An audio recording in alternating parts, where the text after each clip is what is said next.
નમસ્કાર વિદ્યાર્થી મિત્રો, હું ભાવેશ ગોહિલ ફરીથી આવી ગયો છું એક નવા ટોપિક સાથે.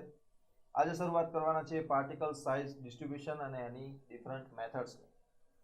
પાર્ટિકલ સાઇઝ ડિસ્ટ્રીબ્યુશન એટલે શું કે જે સોઇલ છે એને અલગ અલગ સાઇઝમાં વિભાજિત કરવું, એને કહીએ છીએ આપણે પાર્ટિકલ સાઇઝ ડિસ્ટ્રીબ્યુશન. હવે આ પાર્ટિકલ સાઇઝ ડિસ્ટ્રીબ્યુશન છે એની બે મેથડ છે, એક છે sieve એનાલિસિસ અને બીજું છે સેડિમેન્ટેશન એનાલિસિસ. જે sieve એનાલિસિસ છે એ sieve એનાલિસિસ ફક્ત કોર્સ ગ્રેન સોઇલ માટે જ યુઝ થાય છે. કોર્સ ગ્રેન સોઇલ માટે જ યુઝ થાય છે. અને જે સેડિમેન્ટેશન એનાલિસિસ છે જેને આપણે વેટ મિકેનિકલ એનાલિસિસ પણ કહીએ છીએ. તો આ જે વેટ મિકેનિકલ એનાલિસિસ છે એ only used for fine grain soil, એટલે કે ફક્ત ને ફક્ત ફાઇન ગ્રેન સોઇલ હોય એના માટે જ યુઝ થાય છે. હવે ફાઇન ગ્રેન સોઇલમાં કઈ કઈ ટાઈપની સોઇલ આવશે? તો એમાં ક્લે પ્લસ સિલ્ટ ટાઈપની સોઇલ આવશે, અને કોર્સ ગ્રેન સોઇલ છે એમાં સેન્ડ અને ગ્રાવેલનો સમાવેશ થાય છે. હવે આ જે કોર્સ ગ્રેન સોઇલ અને ફાઇન ગ્રેન સોઇલ છે તો એ કઈ રીતે ડિફરન્શિએટ કરી શકીએ એનું પણ આપણી પાસે માપ છે કે જો સાઇઝ ગ્રેટર ધેન 75 માઇક્રોન હોય, સાઇઝ છે પાર્ટિકલની, એ પાર્ટિકલની સાઇઝ જો 75 માઇક્રોન કરતાં વધારે હોય તો એવી સાઇઝની જે સોઇલ છે એને આપણે કોર્સ ગ્રેન સોઇલ કહીશું. અને જો size of particle is less than 75 micron, 75 micron કરતાં ઓછી હોય સાઇઝ પાર્ટિકલની, તો એવી જે સોઇલ છે એને આપણે ફાઇન ગ્રેન સોઇલ કહીશું. તો હવે આ જે sieve એનાલિસિસ છે અને સેડિમેન્ટેશન એનાલિસિસ છે એ કઈ રીતે થાય છે, એમાં શું શું ધ્યાન રાખવા જેવી બાબતો છે અને કેટલા પોઈન્ટ્સ છે કે જે એક્ઝામ માટે બહુ જ ઇમ્પોર્ટન્ટ છે, તો એ જોઈએ. તો હવે અહીંયા આપણે જોયું કે જે sieve એનાલિસિસ છે એ sieve એનાલિસિસ મેથડ છે કોર્સ ગ્રેન સોઇલ માટે જ યુઝ થાય છે. અને જે પાર્ટિકલ સાઇઝ છે એ particle size greater than 75 micrometre હોય છે. આ આપણે આગળ જોયું. હવે આ જે sieve એનાલિસિસ છે એ sieve એનાલિસિસમાં પણ બે ટાઈપના સિવિંગ થાય છે. એ બે ટાઈપના સિવિંગ કયા? તો એક છે કોર્સ સિવિંગ અને બીજું છે ફાઇન સિવિંગ. હવે આ કોર્સ સિવિંગ અને ફાઇન સિવિંગમાં ડિફરન્સ શું છે? તો કોર્સ સિવિંગ એવી સોઇલ માટે થાય છે કે જે સોઇલની સાઇઝ 4.75 mm થી લઈને અપ ટુ 80 mm સુધીની હોય. એટલે કે જેટલી પણ ગ્રાવેલ છે, ગ્રાવેલની સાઇઝ છે 4.75 થી લઈને 80 mm સુધીની હોય છે. એટલે 4.75 થી 80 mm ની જે સોઇલ છે એની માટે આપણે કોર્સ સિવિંગ કરીએ છીએ. અને જો ફાઇન સિવિંગ હોય તો એ ફાઇન સિવિંગ આપણે 75 માઇક્રોન મીટરથી લઈને 4.75 mm સાઇઝ સુધીની જે સોઇલ હોય એના માટે કરીએ છીએ. એટલે આમાં પણ પાર્ટ્સ પડી ગયા છે કે કોર્સ સિવિંગ અને fine sewing. Course sewing mostly ગ્રાવેલ માટે થાય અને ફાઇન સિવિંગ છે એ સેન્ડ માટે થાય. 4.75 થી નીચેની જે સોઇલ છે, 4.75 mm થી નીચેની સાઇઝની જે સોઇલ છે એ સોઇલને આપણે સેન્ડ તરીકે ઓળખીએ છીએ, અને 4.75 mm કરતાં વધારે હોય તો એને આપણે ગ્રાવેલ તરીકે ઓળખીએ છીએ. હવે આ જે કોર્સ સિવિંગ છે તો એમાં કયા કયા સાઇઝની સિવ યુઝ થાય છે? તો એ યાદ રાખવાનું કે 100 mm, પછી 80 mm, 63 mm, 40 mm, 20 mm, 10 mm અને 4.75 mm. બરાબર છે? તો 100 થી લઈને 4.75 mm સુધીની જે સીવ્સ છે એ બધી યુઝ થાય છે. સીવ એટલે ચાળણી. આપણે ઘરમાં લોટ ચાળવા જે ચાળણીનો યુઝ કરીએ છીએ એને સીવ કહેવાય છે. તો એ અલગ અલગ સાઇઝની સીવ છે એ યુઝ થાય છે. અને જો ફાઇન સિવિંગ હોય તો ફાઇન સિવિંગમાં 4.75 mm, પછી 2.36 mm, 1.18 mm, પછી 600 માઇક્રોમીટર, 300 માઇક્રોમીટર, 150 માઇક્રોમીટર અને છેલ્લે 75 માઇક્રોમીટર. બરાબર છે? તો આટલી ટાઈપની સીવ છે એ અલગ અલગ કોર્સ સીવિંગ અને ફાઇન સીવિંગમાં યુઝ થાય છે. હવે અહીંયા ધ્યાન રાખવાનું છે કે આ જે કોર્સ સીવિંગ થાય છે કે ફાઇન સીવિંગ થાય છે એમાં જો ક્લે પાર્ટિકલ હોય અથવા તો સિલ્ટ હોય, કારણ કે આપણે અહીંયા શું કરીએ છીએ કે જે સીવિંગ છે એ સીવિંગ કેનું કરીએ છીએ, સેન્ડ અને ગ્રાવેલનું કરીએ છીએ. તો જો એની અંદર ક્લે પાર્ટિકલ હોય અથવા તો સિલ્ટના પાર્ટિકલ હોય તો આ જે સીવિંગ છે એમાં આપણે જે પણ સોઇલ સેમ્પલ લઈએ એ સોઇલ સેમ્પલને આપણે વોશ કરવો પડે. બરાબર, વોશ કરવો પડે. અને કઈ રીતે વોશ કરવો પડે, તો 1 લીટર વોટરમાં 2 gram of sodium hexametaphosphate add કરી. ઓકે, તો આ જે સોડિયમ હેક્ઝામેટાફોસ્ફેટ છે એને આપણે 1 લીટર વોટરમાં એડ કરીને પછી એ વોટરથી જે સોઇલ છે એને વોશ કરવામાં આવે છે. અને વોશ કરીએ તો એનાથી શું થશે કે જે ક્લે પાર્ટિકલ છે અથવા તો સિલ્ટ છે એ પાર્ટિકલ બધા એમાંથી રિમૂવ થઈ જશે અને પછી જે આપણને વેલ્યુ મળશે એ વેલ્યુ એકચ્યુઅલ વેલ્યુ હશે. બરાબર છે. બીજું અહીંયા જે સીવિંગ થાય છે કઈ રીતે થાય કે સૌથી નાની ચાળણી છે, સૌથી નાની સીવ છે એ નીચે હોય અને પછી જે મોટી સાઈઝની ચાળણીઓ છે એ એક પછી એક ઉપર આખી આવે છે. બરાબર છે. તો એ રીતે આખી ગોઠવણી હોય છે અને ક્રોનોલોજીકલ ઓર્ડરમાં ગોઠવવાની હોય છે. અને પછી મિનિમમ 10 મિનિટનું શેકિંગ કરવામાં આવે છે. Minimum 10 minute shaking. ઓકે, ચાળણી આપણે ચાળીએ તો એ ચાળવાની જે પ્રોસેસ છે એ મિનિમમ 10 મિનિટ સુધીની થવી જોઈએ. બીજું એક આમાં ધ્યાન રાખવા જેવી બાબત કે જો એમાં ઓર્ગેનિક મેટર હોય, આ સીવિંગ કરીએ તો સીવિંગ માટે જે સોઇલ સેમ્પલ લાવ્યા છીએ તો એ સોઇલ સેમ્પલમાં જો ઓર્ગેનિક મેટર પ્રેઝન્ટ હોય તો એ ઓર્ગેનિક મેટરને કાઢવા માટે H2O2 એટલે કે હાઇડ્રોજન પેરોક્સાઇડ એડ કરવામાં આવે છે. હાઇડ્રોજન પેરોક્સાઇડ એડ કરવામાં આવે છે અને આ હાઇડ્રોજન પેરોક્સાઇડ શું કરશે તો એ સોઇલમાં ઓક્સિડેશન કરશે. અને ઓક્સિડેશન એટલે શું, બળવું. નોર્મલી આપણે કોઈ ઓર્ગેનિક મેટર હોય એને સળગાવીએ તો એ એનું ઓક્સિડેશન થાય છે એટલે કે એ બળે છે.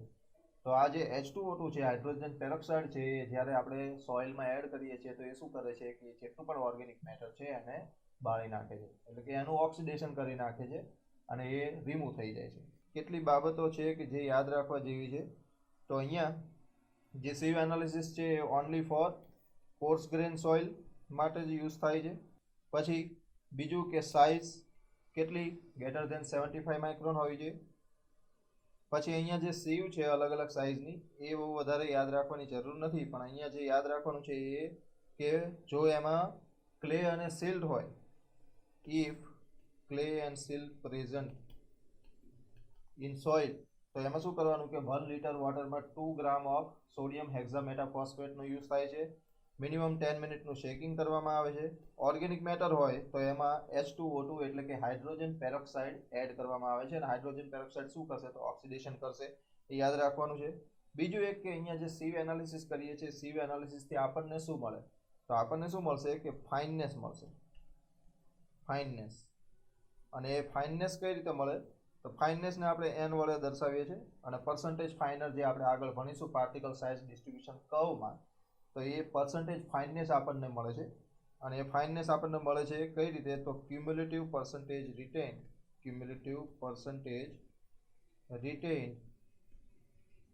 Divide by 100. એટલે ટોટલ કેટલા પર્સન્ટેજ ઓફ વેટ રિટેન થયો છે એ રિટેન થયેલો છે એનું ક્યુમ્યુલેટિવ એટલે કે એનો સરવાળો ડિવાઈડ બાય 100, તો એ આપણને શું આપશે સોઇલની ફાઇનનેસ આપશે કે કેટલી ફાઇન છે આ સોઇલ એ વેલ્યુ આપશે. બીજું એક અહીંયા ધ્યાનમાં રાખવા જેવી બાબત કે અહીંયા જે સીવ છે એ સીવની જે સાઇઝ છે કઈ રીતે નક્કી કરવામાં આવે છે તો એમાં જે બ્રિટિશ સ્ટાન્ડર્ડ છે, બ્રિટિશ સ્ટાન્ડર્ડ અને અમેરિકન સ્ટાન્ડર્ડ ASTM, તો એ બ્રિટિશ સ્ટાન્ડર્ડ અને અમેરિકન સ્ટાન્ડર્ડના વૈજ્ઞાનિકો હતા એ બધા થોડા એડવાન્સ હતા કે અમારે થોડું એડવાન્સ રીતે સમજાવવું છે. તો એમને એ રીતે સમજાવ્યું કે જે સાઇઝ ઓફ સીવ છે એ કઈ રીતે છે કે નંબર ઓફ ઓપનિંગ્સ પર ઇંચ એટલે કે પર ઇંચમાં કેટલા ઓપનિંગ છે એ રીતે એમને સાઇઝ ડિસ્ક્રાઇબ કરી છે. એટલે કે સીવની સાઇઝ કઈ રીતે લેવાની, તો નંબર ઓફ ઓપનિંગ પર ઇંચ એ રીતે કાઉન્ટ કરવાનું ને એ રીતે સાઇઝ લેવાની. પણ આપણા ઇન્ડિયન વૈજ્ઞાનિકો હતા એ બધા થોડા એડવાન્સ હતા, એટલે ઇન્ડિયન સ્ટાન્ડર્ડમાં એ રીતે લીધું કે જેટલું પણ સાઇઝ ઓફ એપર્ચર છે, size of aperture in mm, એટલે કે જેટલી પણ સાઇઝ છે એપર્ચરની, એ એપર્ચરની સાઇઝ હશે એટલું જ આપણે સીવની સાઇઝ લઈ લેવાની. જે પણ આપણી ચાળણી છે એ ચાળણીમાં શું હોય કે ઊભા ને આડા તાર હશે, બરાબર છે, ઊભા ને આડા તાર હશે, અને એ તારમાં વચ્ચે એક ચોરસ જેવું બનતું હશે, બરાબર. એ ચોરસ જેવી જે આકૃતિ બને છે કે ચોરસ જેવી એક પિક્સલ બને છે, એ પિક્સલને શું કહીશું, એને કહીશું આપણે એપર્ચર, બરાબર. એટલે કે જેટલી એપર્ચરની સાઇઝ હોય એ આપણી સીવની સાઇઝ થશે. સપોઝ કે મારી પાસે એક સીવ છે અને સીવ કેટલી છે, તો 75 માઇક્રોનની સીવ છે, અથવા તો હું એમ કહું કે 1 સેન્ટીમીટરની સીવ છે, બરાબર. તો એનો મિનિંગ શું થાય કે મારું જે ઊભા ને આડા તાર છે એની વચ્ચે જે પિક્સલ બને છે, જે એક ચોરસ ભાગ બને છે, એ ચોરસની સાઇઝ કેટલી હશે, તો એ 1 સેન્ટીમીટરની સાઇઝ હશે બધી બાજુ, બરાબર. 1 mm હોય તો 1 mm ની, 600 માઇક્રોનની હોય તો 600 માઇક્રોનનું એપર્ચર થશે, બરાબર. તો એ સાઇઝ ઓફ એપર્ચર છે, એની જે એપર્ચરની જે સાઇઝ છે એ સાઇઝ આપણી સીવ કહેવાશે, બરાબર છે. તો અહીંયા યાદ રાખવા જેવી સીવ એનાલિસિસમાં આટલી બાબતો છે. નેક્સ્ટ જોઈએ સેડિમેન્ટેશન એનાલિસિસ.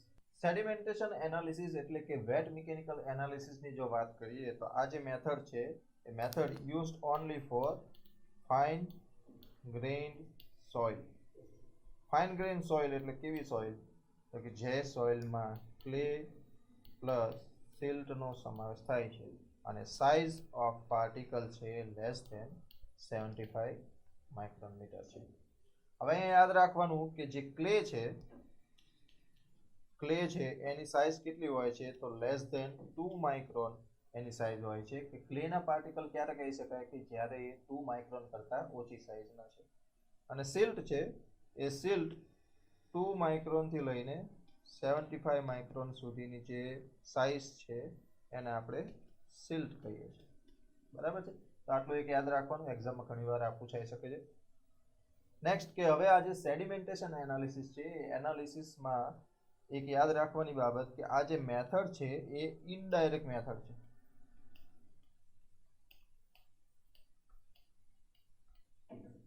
સીવ એનાલિસિસમાં શું હતું કે સીવ એનાલિસિસમાં આપણે જે વેલ્યુ ફાઇન્ડ કરીએ છીએ એમાં આપણને ક્યુમ્યુલેટિવ પર્સન્ટેજ રિટેન્ડ મળે છે, અને એ રિટેન્ડ વેલ્યુ ડિવાઇડ બાય 100 કરીએ તો આપણને ફાઇનનેસ મળે છે.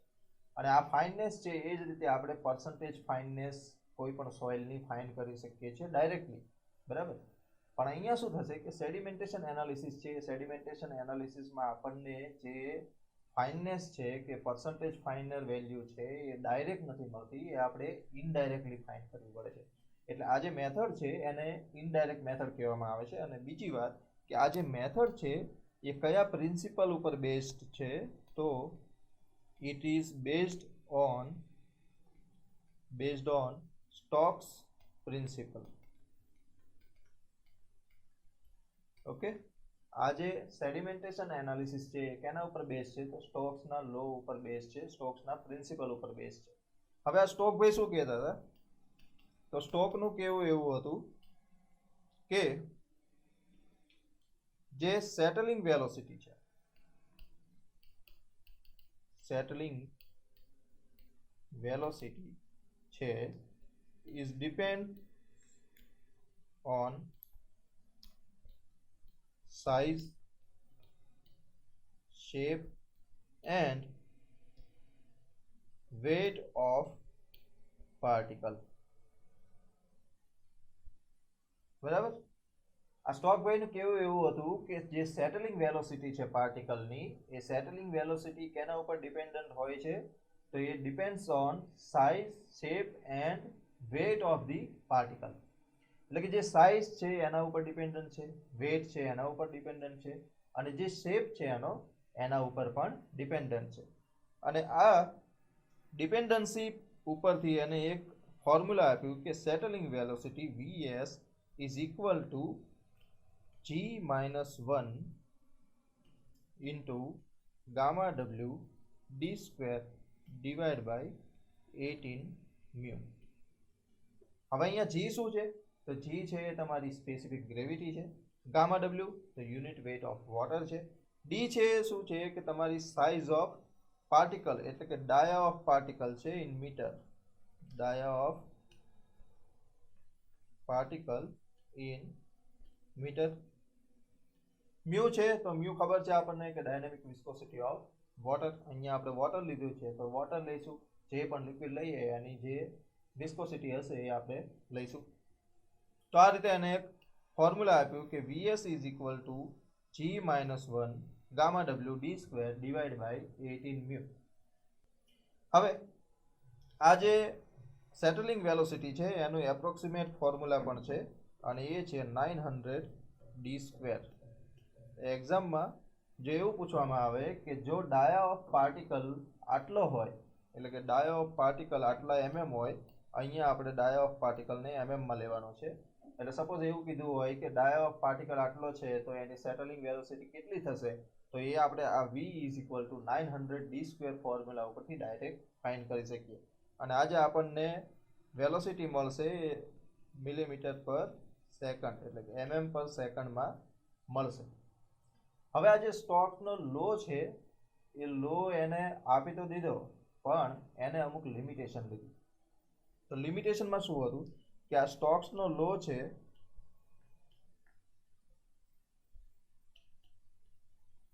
is valid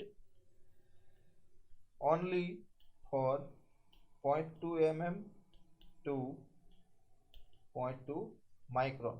એટલે કે જો size of particle A 0.2 mm થી લઈને 0.2 માઇક્રોન સુધીની હશે તો જ આ સ્ટોક્સનો લો છે એ વેલિડ હશે. અથવા તો જો પાર્ટિકલની સાઇઝ 0.2 mm કરતાં વધારે અથવા તો 0.2 માઇક્રોન કરતાં ઓછી હશે તો સ્ટોક્સનો લો એના ઉપર વેલિડ નથી, એટલે એના ઉપર એપ્લિકેબલ નથી. તો હવે અહીંયા આપણે જોઈએ કે જે સ્ટોક્સનો જે પ્રિન્સિપલ છે એ પ્રિન્સિપલના કયા કયા એઝમ્પશન છે અને કઈ કઈ એની લિમિટેશન છે. તો એના જે એઝમ્પશન હતા એમાં ફર્સ્ટ એઝમ્પશન એવું હતું કે જે મીડિયમ છે એટલે કે જે મીડિયમમાં પાર્ટિકલ છે એ પાર્ટિકલ સેટલ થાય છે એ મીડિયમ ઇન્ફાઇનાઇટ છે. એટલે કે ઇન્ફાઇનાઇટ લેન્થ સુધીનું છે એવું આપણે કન્સિડર કરીએ છીએ ને એના ઉપરથી એને આખું ફોર્મ્યુલા ડિરાઈવ કર્યો. બરાબર. તો પહેલી જે એઝમ્પશન હતું એ શું હતું? Infinite medium. સૌપ્રથમ આપણે એઝમ્પશન જોઈ લઈએ અને પછી એની લિમિટેશન જોઈએ કે એના જે પ્રિન્સિપલ છે એમાં કઈ કઈ લિમિટેશન્સ આવે છે. પહેલું જે હતું એ છે ઇન્ફાઇનાઇટ મીડિયમ સિલેક્ટ કર્યું. સેકન્ડ એને જે એઝમ્પશન લીધેલું એ એઝમ્પશન એવું હતું કે જે પાર્ટિકલની સાઇઝ છે, પાર્ટિકલ શેપ છે પાર્ટિકલનો એ કેવો છે? સ્ફેરિકલ છે. Shape of particle is spherical. ત્રીજી જે એઝમ્પશન છે એનું એ એઝમ્પશન એવું હતું કે જે સેટલિંગ કયા ટાઈપનું હોય છે, તો એ સેટલિંગ છે ડિસ્ક્રીટ સેટલિંગ છે.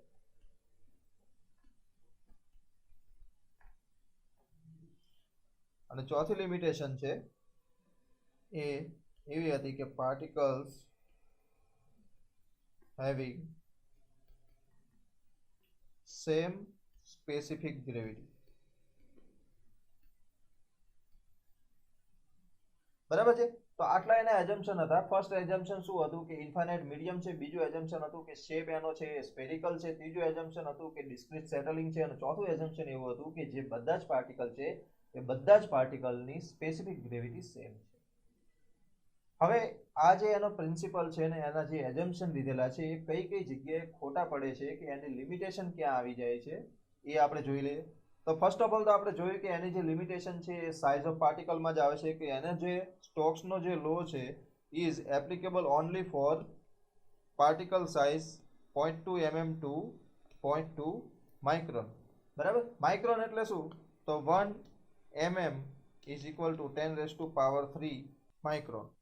બરાબર છે. 10⁻³ માઇક્રોન અથવા તો 1 micron is equal to 10⁻³ mm.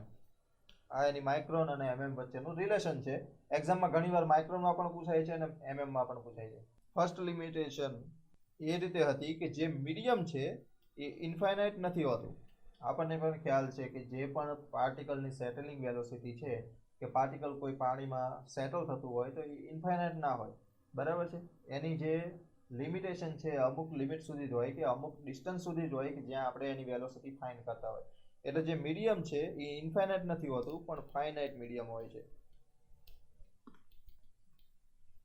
Second limitation છે તો એમાં એવું છે કે પાર્ટિકલ સાઇઝ એને લીધેલો છે સ્ફેરિકલ. હવે અહીંયા શું લિમિટેશન હોય શકે કે એને જે ક્લે અને સિલ્ટ પાર્ટિકલ લીધા છે જે 0.2 mm થી લઈને 0.2 માઇક્રોન સુધીના છે. એટલે કે મોસ્ટલી આપણે જોવા જઈએ કે ક્લે છે એ કેટલું છે 2 માઇક્રોન થી ઓછું, એટલે કે 0.002 mm થી ઓછી સાઇઝના જે પાર્ટિકલ છે એના માટે છે. અને અહીંયા 0.2 માઇક્રોન છે એટલે એનાથી પણ ઓછી સાઇઝ આવી ગઈ, એટલે એની અંદર ક્લે પાર્ટિકલ તો હશે જ, બરાબર છે. તો ક્લે પાર્ટિકલ હશે એટલે ક્લે પાર્ટિકલની સાઇઝ કેવી હોય છે? ફ્લેકી હોય છે, બરાબર છે. આ એક્ઝામ પોઈન્ટ ઓફ વ્યૂ યાદ રાખવાનું છે કે જે ક્લે ને પાર્ટિકલ સાઇઝ છે, ક્લે નો પાર્ટિકલ હોય છે એ કેવો હોય છે? ફ્લેકી હોય છે, આ રીતે, બરાબર છે. રેક્ટેંગલ ટાઈપનો હોય છે એટલે ફ્લેકી શેપનો હોય છે. થર્ડ એનું એઝમ્પશન એવું હતું કે જે સેટલિંગ થાય છે સેટલિંગ કેવું થાય છે? ડિસ્ક્રીટ ટાઈપનું થાય છે. સૌથી પહેલા તો સમજીએ કે ડિસ્ક્રીટ સેટલિંગ શું છે, તો એ સમજીએ. ડિસ્ક્રીટ સેટલિંગ એટલે કેવું કે કોઈ એક પાર્ટિકલ છે એ પાર્ટિકલ કોઈ બીજા ઉપર ડિપેન્ડન્ટ નથી, એ પોતાની રીતે એકલો અટુલો જ સેટલ થશે. એકચ્યુઅલમાં જો જોઈએ તો જ્યારે ક્લે પાર્ટિકલની વાત થતી હોય તો ક્લે પાર્ટિકલ શું છે? ઇલેક્ટ્રિકલ ચાર્જ ધરાવે છે. આપણે અને જોયું કે એના જે ઇલેક્ટ્રિકલ ચાર્જ હોય એજીસ ઉપર પોઝિટિવ હોય અને જે ફેસ છે એ ફેસ ઉપર નેગેટિવ ચાર્જીસ હોય, બરાબર છે. આપણે એડ્સ ઓફ વોટરમાં જોયું કે જે ક્લે પાર્ટિકલ છે એ ઇલેક્ટ્રિકલ ચાર્જ ધરાવે છે. તો જે ઇલેક્ટ્રિકલ ચાર્જ ધરાવે છે એના લીધે શું થશે કે બંને ક્લે પાર્ટિકલ છે એકબીજાની આકર્ષણમાં આવશે, બંને વચ્ચે અટ્રેક્શન જનરેટ થશે. તો અટ્રેક્શનના લીધે બધા પાર્ટિકલ એકબીજા સાથે જોડાય છે અને જોડાઈને શું થાય છે? પછી સેટલ થાય છે.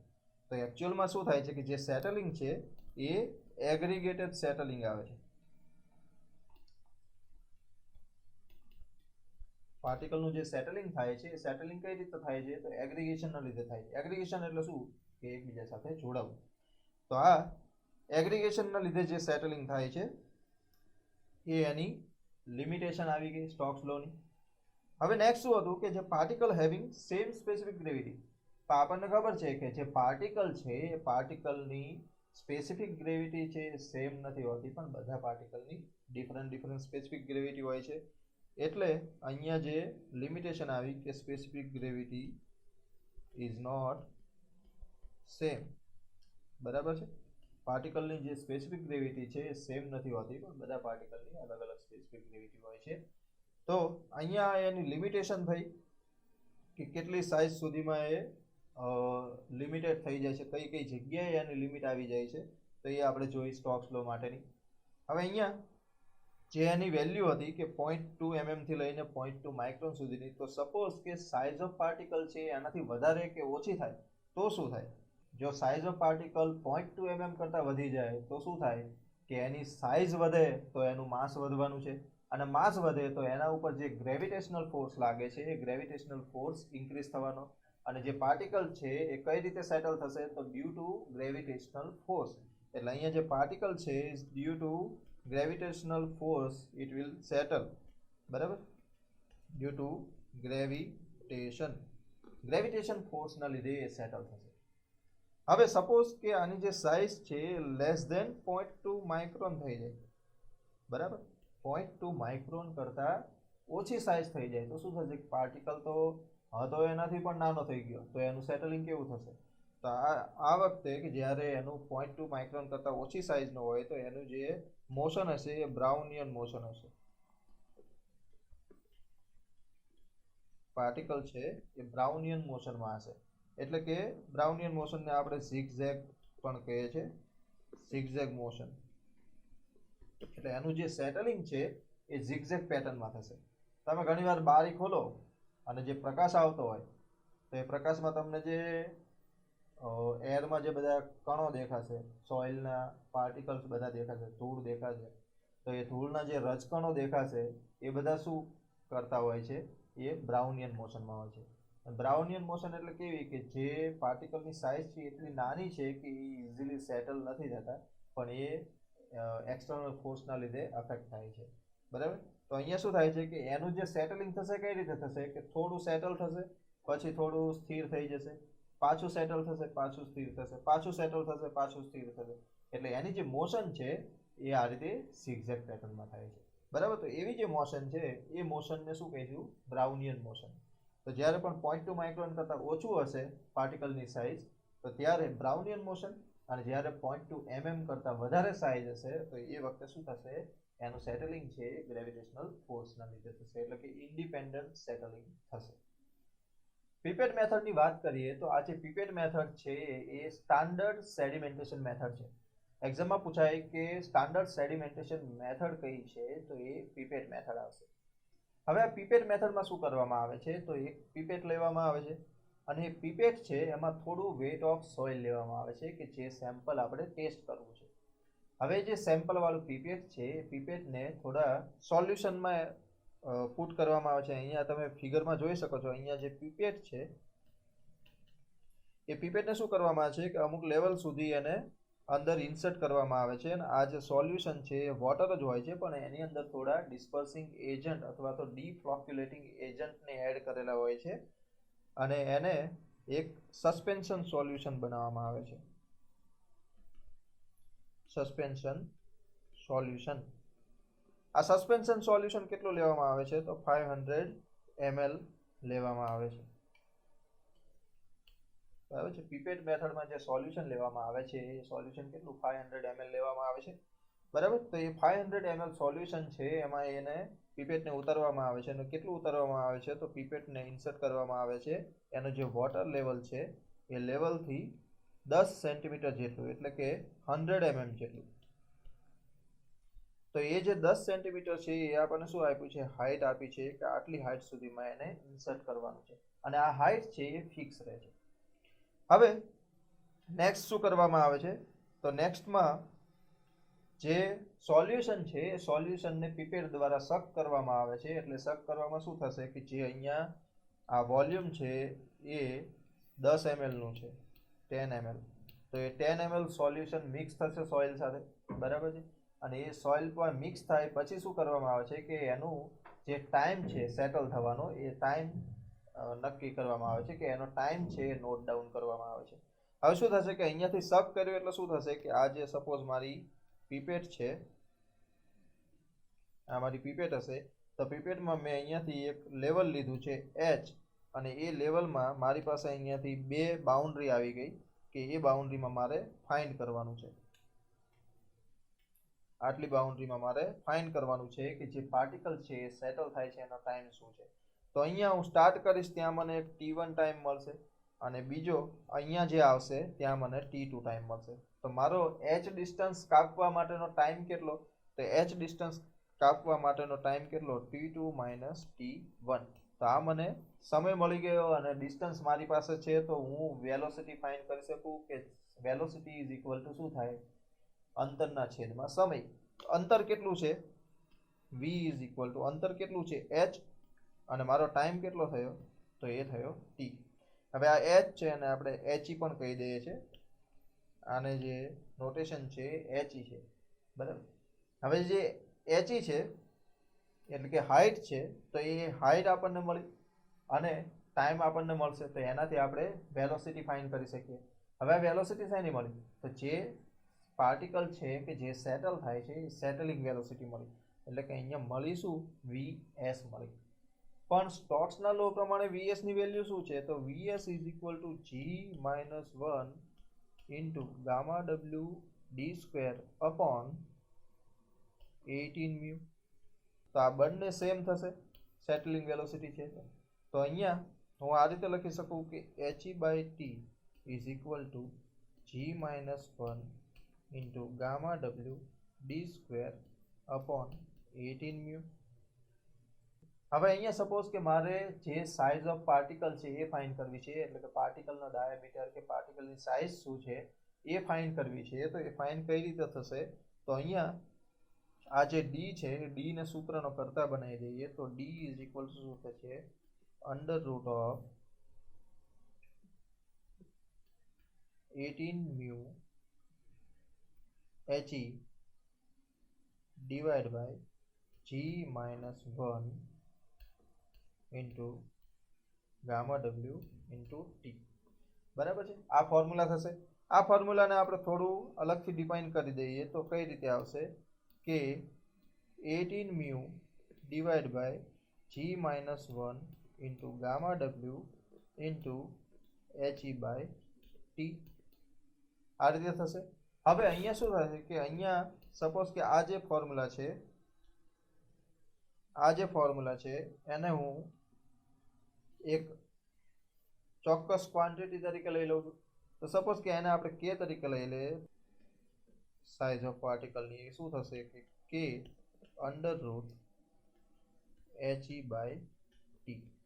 બરાબર છે? તો આ મારું ફાઇનલ એક ફોર્મ્યુલા થઈ ગયું કે જે ફોર્મ્યુલાની મદદથી હું સાઇઝ ઓફ પાર્ટિકલ ફાઇન્ડ કરી શકું. તો અહીંયા છે કે છે, કે ની વેલ્યુ શું થશે? Under route 18 mu upon G minus 1 into gamma W. બરાબર છે? આ કે ની વેલ્યુ થશે. પાર્ટિકલની સાઇઝ તો બરાબર છે, પણ આપણે એકચ્યુઅલમાં ફાઇન્ડ શું કરવાનું છે કે જે સોઇલ ટાઈપ છે કે સોઇલનો જે પાર્ટિકલ સાઇઝ ડિસ્ટ્રીબ્યુશન કરવાનું છે એ કઈ રીતે કરીશું કે પર્સન્ટેજ ફાઇનર છે એ કઈ રીતે ફાઇન્ડ કરશું. તો પર્સન્ટેજ ફાઇનર ફાઇન્ડ કરવા માટેનું ફોર્મ્યુલા આપણે ડિરાઈવ કરી શકીએ. તો એ ફોર્મ્યુલા કઈ રીતે ડિરાઈવ થાય? તો સપોઝ મારે પર્સન્ટેજ ફાઇનર ફાઇન્ડ કરવા છે, એટલે પર્સન્ટેજ એન ફાઇન્ડ કરવો છે, તો ઇઝ ઇક્વલ ટુ શું થશે? તો મારી પાસે બે વેલ્યુ છે. કઈ કઈ વેલ્યુ છે? તો અહીંયા મારી પાસે જે સોલ્યુશન હતું એ સોલ્યુશનનું વોલ્યુમ કેટલું છે? તો એનું જે વોલ્યુમ છે, વોલ્યુમ ઓફ પાર્ટિકલ સોલ્યુશન, એ મારું 10 ml છે. બરાબર છે? અને મારી પાસે એક સોઇલ સેમ્પલ પણ છે. તો એ સોઇલ સેમ્પલ મારો શું થશે? એનો માસ મારી પાસે છે. બરાબર છે? એને એમડી લઈ લઈએ આપણે, dry mass of soil sample. A MD મારી પાસે કંઈક હશે. બરાબર છે? બીજું જે સોલ્યુશન લીધેલું છે એ સોલ્યુશનનો મારી પાસે માસ હશે અને એનું વોલ્યુમ પણ હશે. એ વોલ્યુમ આપણને ખબર છે 500 ml છે.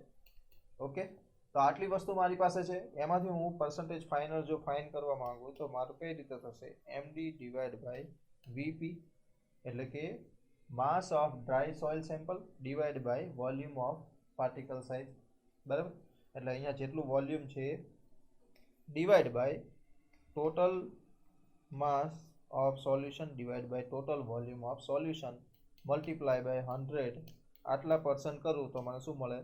પર્સન્ટેજ ફાઇનરની વેલ્યુ મળશે.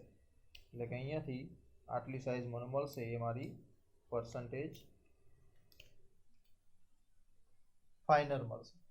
તો આ રીતે પર્સન્ટેજ ફાઇનરની વેલ્યુ મળે છે ને એના ઉપરથી પછી આપણે percentage finer versus size of particle નો એક ગ્રાફ ડ્રો કરીએ છીએ, અને એ ગ્રાફને શું કહીએ છીએ? Particle size distribution curve. બરાબર છે? તો આ રીતે આપણે એની પાર્ટિકલ સાઇઝ ફાઇન્ડ કરી શકીએ. હવે અહીંયા થોડી યાદ રાખવા જેવી બાબત કે જે એક્ઝામ પોઈન્ટ ઓફ વ્યૂ મહત્વની છે. બરાબર છે? તો એ ડિસ્પર્સિંગ એજન્ટ અથવા તો એને ડીફ્લોક્યુલેટિંગ એજન્ટ પણ કહેવામાં આવે છે.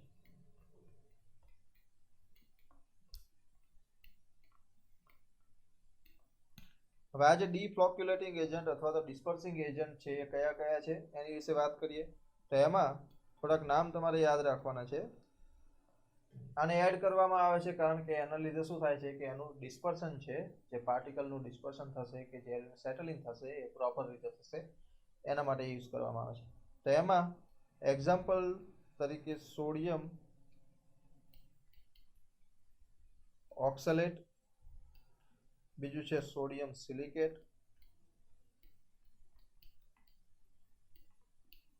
અને ત્રીજું છે સોડિયમ પોલીફોસ્ફેટ કમ્પાઉન્ડ.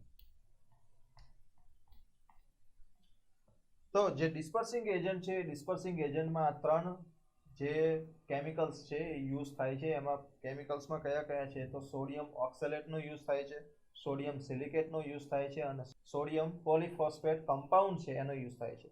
હવે આ જે સોડિયમ પોલિફોસ્ફેટ કમ્પાઉન્ડ છે એ કમ્પાઉન્ડ એટલે શું કે એ 2-3 અલગ અલગ કેમિકલ્સની વાત થઈ છે. અહીંયા એક સિંગલ કેમિકલની વાત નથી થઈ. એટલે સોડિયમ પોલિફોસ્ફેટ છે પણ એમાં પણ અલગ અલગ એના કમ્પાઉન્ડ્સ હોય છે. તો એ વાત કરી લઈએ કે સોડિયમ પોલિફોસ્ફેટના અલગ અલગ ટાઈપ છે. તો એમાં કયા કયા આવશે તો સોડિયમ પાયરો પોલિફોસ્ફેટ, બીજું આવશે સોડિયમ હેક્ઝામેટા ફોસ્ફેટ, જેને આપણે શોર્ટ ફોર્મમાં કાલ્ગન પણ કહીએ છીએ, કેલ્ગન. બરાબર છે. એક્ઝામમાં કદાચ એવું લખેલું હોય કે ડિસ્પર્સિંગ એજન્ટ નીચેનામાંથી કયો છે અને એમાં કેલ્ગન આપેલું હોય તો કેલ્ગન એ શું થશે તમારો સોડિયમ હેક્ઝામેટા ફોસ્ફેટ થશે. તો આ યાદ રાખવા જેવી બાબત છે. અને નેક્સ્ટ છે સોડિયમ ટ્રાઈ પોલિફોસ્ફેટ. તો આટલા નામ તમારે યાદ રાખવાના છે.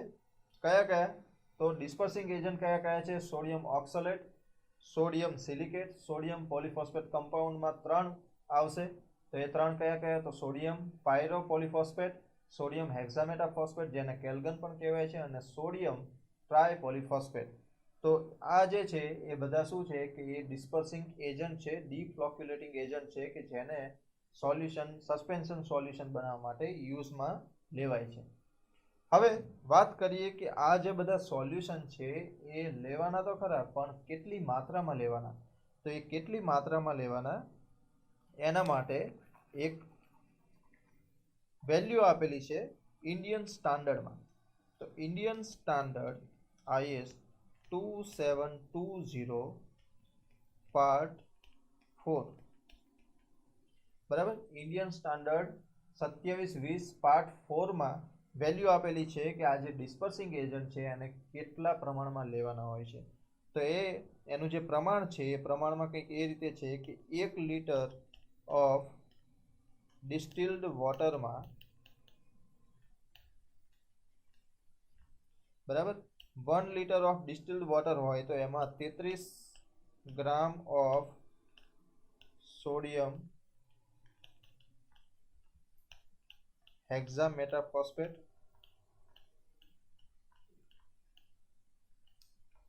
બરાબર, 33 ગ્રામ આપણે સોડિયમ હેક્ઝામેટા ફોસ્ફેટ લેવાનું અને plus 7 gram of sodium carbonate.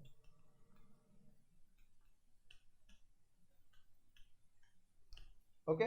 તો આ એક યાદ રાખવાનું કે જે ડિસ્પર્સિંગ એજન્ટ છે ડિસ્પર્સિંગ એજન્ટની વેલ્યુ કેટલી હોય છે કે ડિસ્પર્સિંગ એજન્ટને કેટલા પ્રમાણમાં લેવામાં આવે છે અથવા તો એક્ઝામમાં એવું પણ પૂછવામાં આવે કે આમાંથી કયું પ્રમાણ છે કે જે સસ્પેન્શન સોલ્યુશન બનાવવા માટે મહત્વનું છે. તો સસ્પેન્શન સોલ્યુશન બનાવવા માટે શું રિક્વાયર્ડ હશે તો 33 gram of sodium hexametaphosphate જેને આપણે કેલ્ગન પણ કહીએ છીએ અને બીજું plus 7 gram of sodium carbonate, બરાબર. તો sodium carbonate plus sodium hexametaphosphate એને લેવામાં આવે છે અને કેટલા વોલ્યુમમાં લેવામાં આવે છે તો 1 લીટર ઓફ ડિસ્ટિલ્ડ વોટરમાં અને મિક્સ કરવામાં આવે છે અને મિક્સ કરીએ એને આપણે કહીશું સસ્પેન્શન સોલ્યુશન. તો એ સસ્પેન્શન સોલ્યુશનને પછી પ્રેક્ટિકલમાં યુઝ કરવામાં આવે છે. અહીંયા આપણે જે સોલ્યુશન લઈએ છીએ કેટલું લઈએ છીએ 500 ml નું સોલ્યુશન લઈએ છીએ, બરાબર છે. કોઈ પણ સોઇલ છે સોઇલમાં જો ઓર્ગેનિક મેટર છે અને કેલ્શિયમ કમ્પાઉન્ડ રહેલા છે તો એ કેલ્શિયમ કમ્પાઉન્ડ અને ઓર્ગેનિક મેટરને રિમૂવ કરવાની જે પ્રોસેસ છે એ પ્રોસેસને પ્રી ટ્રીટમેન્ટ કહેવામાં આવે છે. એટલે પ્રી ટ્રીટમેન્ટમાં આપણે શું કરીએ છીએ ઓર્ગેનિક મેટર અને બીજું શું તો કેલ્શિયમ કમ્પાઉન્ડ આ બંનેને રિમૂવ કરીએ છીએ, બરાબર. Process of removal of organic matter and calcium compounds is called as pre treatment. અને આ પ્રી ટ્રીટમેન્ટમાં ઓર્ગેનિક મેટર કઈ રીતે રિમૂવ કરવામાં આવે છે તો એના રિમૂવલ માટે આપણે H2O2 હાઇડ્રોજન પેરોક્સાઇડ, બરાબર છે, એ આપણને ખ્યાલ છે. અને બીજું કેલ્શિયમ કમ્પાઉન્ડને રિમૂવ કરવા માટે 0.2 નોર્મલ HCl એટલે કે હાઇડ્રોક્લોરિક એસિડને યુઝ કરવામાં આવે છે. હાઇડ્રોમીટર મેથડની વાત કરીએ તો હાઇડ્રોમીટર મેથડ છે એ સિમિલર ટુ પીપેટ મેથડ જ છે, પણ એનામાં એક જ ડિફરન્સ છે અને એ છે મેથડ ઓફ ટેકિંગ ઓબ્ઝર્વેશન. એટલે કે જે ઓબ્ઝર્વેશન લેવાની મેથડ છે એ ઓબ્ઝર્વેશનની મેથડ છે એ ડિફરન્સ છે પીપેટ અને હાઇડ્રોમીટર મેથડમાં. તો હવે એ મેથડ ઓફ ઓબ્ઝર્વેશન કઈ રીતે ડિફરન્સ આવે છે એ જોઈ લઈએ. તો અહીંયા આપણને આકૃતિમાં દર્શાવ્યા પ્રમાણે કે જે હાઇડ્રોમીટર છે, અહીંયા જે આ દેખાય છે તમને ઇન્સ્ટ્રુમેન્ટ, એ હાઇડ્રોમીટર છે અને હાઇડ્રોમીટરને એક ડિસ્પર્સિંગ સોલ્યુશન છે એ સોલ્યુશનમાં ઉતારવામાં આવે છે અને એનું જે અહીંયા હાઇડ્રોમીટરનું જે રીડિંગ મળે છે એ RH મળે છે, બરાબર છે. હાઇડ્રોમીટરનું જે રીડિંગ મળશે એ RH મળશે અને એ RH રીડિંગથી આપણે આગળ વધવાનું છે. હવે એ RH રીડિંગ છે એ શું થશે કે જેમ જેમ આ સોલ્યુશનમાં જે હાઇડ્રોમીટર છે એ નીચે ઉતરતું જશે એમ એમ એનું આપણને રીડિંગ ચેન્જ થતું મળશે. એટલે કે RH1, RH2, RH3, RH4 એ રીતે આપણને અલગ અલગ વેલ્યુ મળશે જે RHની હશે. અને અહીંયા જે આપણે લેવલ લેવાનું છે કે જે આપણે પીપેટ મેથડમાં HE લેતા હતા, કે જે હાઇટ લેતા હતા, જેમાં આપણે પાર્ટિકલની સાઇઝ અથવા તો પાર્ટિકલનું જે સેટલિંગ થાય છે એ ફાઇન્ડ કરતા હતા, તો એ અહીંયા ડિફરન્સ આવશે. એટલે કે અહીંયા જે HE છે એ HE 10 સેન્ટીમીટર આપણે ફિક્સ નથી લેતા, બરાબર છે. પીપેટ મેથડમાં શું કરતા હતા કે જે 10 સેન્ટીમીટર છે આપણે ફિક્સ લઈ લઈએ છીએ, પણ અહીંયા શું છે કે જે 10 સેન્ટીમીટર છે ફિક્સ નથી લેતા પણ એ ચેન્જ થતું રહે છે, બરાબર. તો એ એક ડિફરન્સ છે કે એના જે ઓબ્ઝર્વેશન લેવાની મેથડ છે એ ડિફરન્સ થઈ જાય છે. બીજી એક અહીંયા યાદ રાખવાની વાત છે કે અહીંયા જે રીડિંગ છે એ reading increases in downward direction. In downward direction. Downward ડાયરેક્શનમાં જેમ જેમ હાઇડ્રોમીટર જશે એમ એમ એનું જે રીડિંગ છે એ ઇન્ક્રીઝ થતું રહેશે. એટલે કે અહીંયા શું થાય છે કે નીચેથી લઈને ઉપર જેમ વધશે, આ નીચેની સાઈડ છે એ 0 હશે, ઉપર વધશે એમ એનો જે વેલ્યુ છે એ વધતી જશે. એટલે કે RH1 કરતાં RH2 ની વેલ્યુ વધારે આવશે, RH3 ની એના કરતાં વધારે આવશે. તો એ રીતે આમાં જેમ જેમ હાઇડ્રોમીટર નીચે જશે એમ એની જે રીડિંગ છે એ ઇન્ક્રીઝ થશે, બરાબર છે. નેક્સ્ટ કે જો હાઇડ્રોમીટર છે, હાઇડ્રોમીટરનો યુઝ ડેન્સિટી ફાઇન્ડ કરવા માટે પણ થાય છે.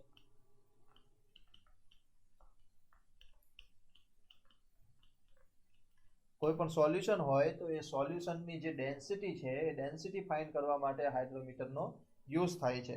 અને આ જે પ્રોસેસ છે, આખી પ્રોસેસ પૂરી થાય એ પ્રોસેસ ઉપરથી આપણને એક વેલ્યુ મળશે પર્સન્ટેજ ફાઇનરની. તો એ પર્સન્ટેજ ફાઇનરનું ફોર્મ્યુલા કંઈક આવું છે કે RH/1000 into G/G-1 whole divide by total mass upon total volume. તો આ જે ફોર્મ્યુલા છે એ ફોર્મ્યુલા ઉપરથી આપણને ફાઇનલ પર્સન્ટેજ ફાઇનર મળે છે અને percentage finer versus particle size કરીશું તો એ આપણને મળશે પાર્ટિકલ સાઇઝ ડિસ્ટ્રીબ્યુશન કર્વ.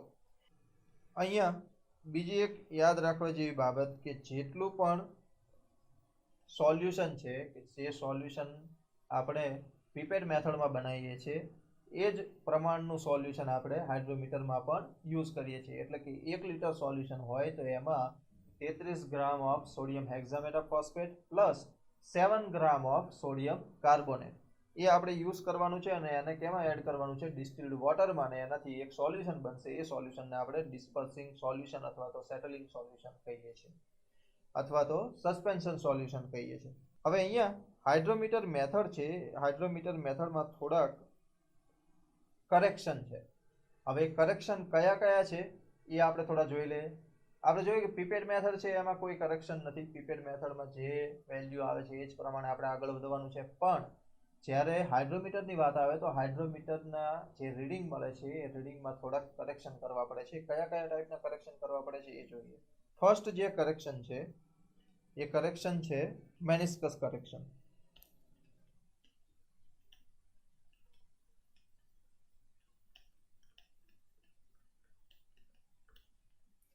બરાબર છે. તો આ મેનિસ્કસ કરેક્શન છે એને આપણે CM વડે ડિનોટ કરીએ છીએ અને એ મેનિસ્કસ કરેક્શન ઓલવેઝ પોઝિટિવ હોય છે. જે મેનિસ્કસ કરેક્શન છે એને હંમેશા પોઝિટિવ લેવામાં આવે છે. એક્ઝામમાં ઘણીવાર આવી ટાઈપના ક્વેશ્ચન પૂછાતા હોય છે કે આ કરેક્શન છે કેવું છે, પોઝિટિવ છે, નેગેટિવ છે, 0 છે, 1 છે, યુનિટી છે, ઇન્ફાઇનાઇટ છે. તો એ અલગ અલગ ટાઈપના બધા કરેક્શન ઘણીવાર એક્ઝામમાં પૂછાતા હોય છે. એટલે હાઇડ્રોમીટરના રિલેટેડ જે કરેક્શન છે એ યાદ રાખવા જરૂરી છે. તો એમાં કરેક્શન ફર્સ્ટ છે એ છે મેનિસ્કસ કરેક્શન, અને મેનિસ્કસ કરેક્શનને આપણે CM વડે દર્શાવીએ છીએ અને એ ઓલવેઝ પોઝિટિવ ઇન નેચર હોય છે. બરાબર, એટલે હંમેશા CM છે એને પોઝિટિવ લેવામાં આવે છે. સેકન્ડ જે કરેક્શન છે એ છે ડિસ્પર્સિંગ એજન્ટ કરેક્શન. હવે આ ડિસ્પર્સિંગ એજન્ટ કરેક્શનની જરૂરિયાત કેમ પડી? તો જે પણ આપણે સોલ્યુશન લઈએ છીએ આપણે વોટર લઈએ છીએ. હવે એ વોટરમાં શું કરીએ છીએ કે આપણે ડિસ્પર્સિંગ એજન્ટ એડ કરીએ છીએ. બરાબર, એટલે ડિસ્પર્સિંગ એજન્ટને એડ કરીએ તો શું થાય? કોઈ પણ પાણી છે, પાણીની અંદર કોઈ વસ્તુ આપણે એડ કરીએ, કે મીઠું એડ કરીએ, કે બીજું કંઈ ખાંડ એડ કરીએ એને ઓગળાઈએ, કોઈ કેમિકલ લઈએ એને ઓગળાઈએ, તો શું થશે કે એની જે ડેન્સિટી છે ગામા W છે એમાં ડિફરન્સ આવશે. બરાબર છે, એટલે કે એની વોટરની જે ડેન્સિટી છે કે જે આપણે 4 ડિગ્રી સેલ્સિયસ ઉપર લેતા હોઈએ છીએ એ ડેન્સિટીમાં ચેન્જ આવશે, અને એ ડેન્સિટીમાં ચેન્જ આવે તો એના લીધે શું થાય? વેલ્યુ ડિફરન્સ આવે. બરાબર, તો એના લીધે આપણે ડિસ્પર્સિંગ એજન્ટનું કરેક્શન કરવું પડે. તો અહીંયા ડિસ્પર્સિંગ એજન્ટનું કરેક્શનમાં શું થાય છે કે જે સોલ્યુશન છે, જે વોટરની ડેન્સિટી છે એમાં શું થાય છે? ઇન્ક્રીમેન્ટ થાય છે. એટલે કે કોઈ કેમિકલ હું એમાં એડ કરું છું તો એની ડેન્સિટી વધે છે. તો વધે છે તો ડિસ્પર્સિંગ એજન્ટ મારો કેવો હશે? એનો ઉલટો. એટલે કે ડિસ્પર્સિંગ એજન્ટ છે એને આપણે CD વડે દર્શાવીએ છીએ અને એ ઓલવેઝ નેગેટિવ હશે. ઓકે, ડિસ્પર્સિંગ એજન્ટ કરેક્શન છે એ CD છે એ ઓલવેઝ નેગેટિવ હશે. થર્ડ કરેક્શનની વાત કરીએ તો થર્ડ કરેક્શન છે ટેમ્પરેચર કરેક્શન.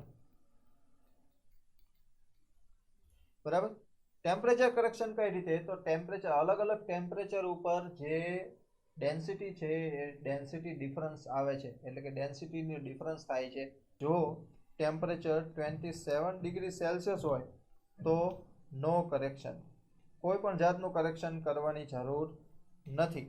કેમ? કારણ કે 27 ડિગ્રી સેલ્સિયસ ઉપર લીધેલું છે. એટલે 27 ડિગ્રી સેલ્સિયસ ઉપર જે ડેન્સિટી લેવામાં આવે છે ફાઇનલ ડેન્સિટી હોય છે, એટલે એમાં કોઈ ટેમ્પરેચર કરેક્શન કરવાની જરૂર નથી. પણ જો ટેમ્પરેચર છે એ temperature greater than 27 degree Celsius હોય, temperature greater than 27 degree Celsius હશે તો શું કરવામાં આવે છે? તો જે ટેમ્પરેચર કરેક્શન છે એટલે કે CT છે એ CT ને લેવામાં આવે છે ને એ ઓલવેઝ પોઝિટિવ લેવામાં આવે છે. ઓકે, આ જે ટેમ્પરેચર કરેક્શન છે 27 ડિગ્રી કરતાં વધારે હશે તો CT પોઝિટિવમાં લેવામાં આવે છે, અને જો temperature less than 27 degree Celsius હશે તો જે CT ની વેલ્યુ છે એ લેવામાં આવે છે નેગેટિવ.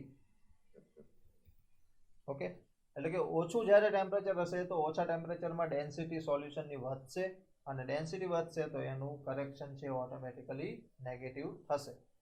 તો અહીંયા સેડિમેન્ટેશન એનાલિસિસની મેથડ છે પૂરી થાય છે. હવે મળીશું એક નવા વિડીયોમાં નવા ટોપિક સાથે. ત્યાં સુધી have a nice day, have a nice life.